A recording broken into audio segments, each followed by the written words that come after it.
I really did get carried away with this, and instead of just making a plain one-piece neck that was kind of a something that could be thrown aside if it was bad, I decided to practice carving on some really nice wood so that I could make a really nice neck. I don't feel like I'm risking too much, because if I don't do a good job of carving the shape of the neck, I just won't bother to glue a truss rod into it or a fingerboard on it, and won't waste all that other effort. On the other hand, if I have a really nice shape to the neck,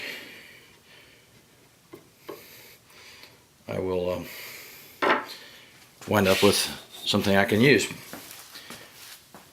Now, we're not new people in the shop. I guess everybody that's watched any of these videos has figured that out by now, that I've had a shop for a while and I've done a lot of woodwork, a lot of furniture making, so gluing things up is not a new thing to me. I've seen some very interesting videos, guys doing this stuff where they talk about how the surfaces have to be perfectly planed and all that. They don't. They have to match really well, but if there are some small pockets in the wood, sometimes that is not an absolutely horrible thing. Glue will fill those things if they're very small, and there won't be an issue, hopefully. After I've put my first clamp on loosely, I go ahead and pinch the ends together so that these pieces, these joints, are together. This way, they're flush this way, and that way I have to do less planing and less work later. You've probably heard it 100 times if you've watched any woodworking videos. That is, that if you don't see glue coming out of the joint, you didn't put enough glue in the joint.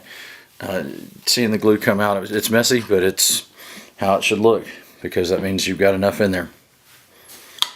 When you glue up a piece like this, make sure you prop it up so that your glue doesn't glue your workpiece down to the bench.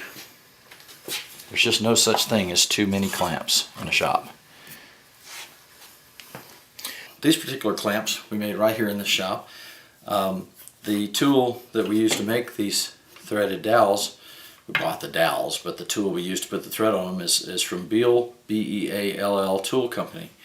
And the guy that makes these is brilliant as far as I'm concerned.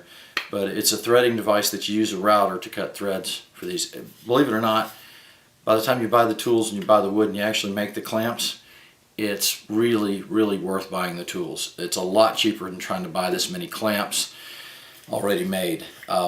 Cost you for the wood, cost you for the oil finish to finish them, cost you a lot of time, cost you for the tooling. You can never have too many clamps. Anytime I run out, I can just make more.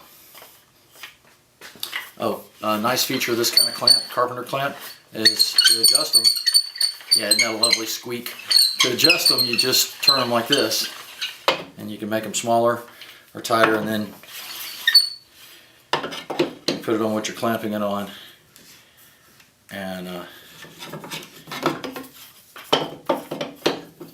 they work against each other, so if you turn the tailpiece out, it actually makes it pinch in, and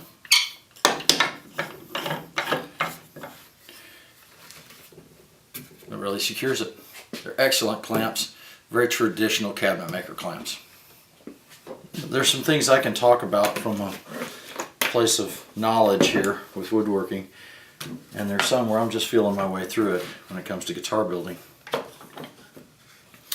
So we're having a lot of fun with this project.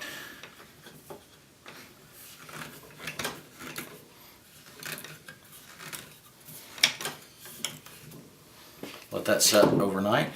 See what I have tomorrow. Maybe tomorrow I can cut some of my grooves.